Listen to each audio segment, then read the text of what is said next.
السلام عليكم ورحمة الله وبركاته. geedka shibti waxay isku caa'ilad yihiin dhirta kale ee baqduunas iyo nacnac waana geed asal ahaan ka baxa wadamada Morocco, Portugal, Spain, Qobrus laakiin maanta waxa uu ka baxaa dhul ballaaran oo adduunka ka mid ah waana geed jidhka waxtar badan u leh waxtarka uu jidhka u leeyahayna waxaynu ka soo qaadan doonaa 10 faa'iido oo kala ah kow wuxuu u fiican yahay caafimaad qabka guud ee lafaha laba wuxuu jidhka dawo uga yahay kana ilaaliya halista bakteeriyada dhibaatayn karta jidhka saddex wuxuu yareeyaa xanuunka gaasteriga noocyadiisa kala duwan afar muhiim u yahay bogsashada nabarrada soo gaadha jidhka shan wuxuu wanaajiyaa caafimaad qabka dheefshiidka waxaanu yareeyaa aysiidha badan ee caloosha lix wuxuu yareeyaa halista wadna xanuunka toddoba wuxuu jidhka siiyaa firfircooni badan sideed wuxuu dawo ka yahay xanuunka shubanka sagaal wuxuu si degdeg ah u biiyaa madax xanuunka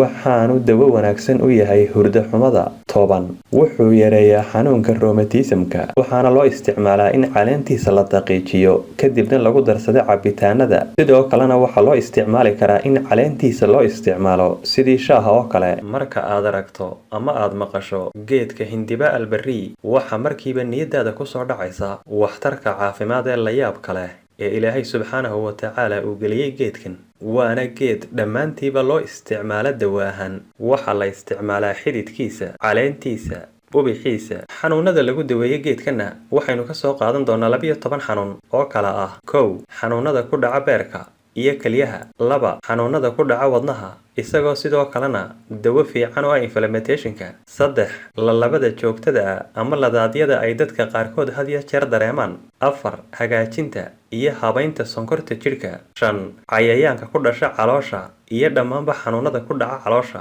lix cilladaha ku yimaada habka neefsashada iyo sidoo kalena dhuunta iyo sanbabada toddoba wanaajinta meelaha kala goysyada ah ee jidhka iyo daaweynta xanuunka rheumatismka sideed wanaajinta neerfayaasha jidhka iyo isu socodka dhiigga ee dhammaanba jidhka oo dhan sagaal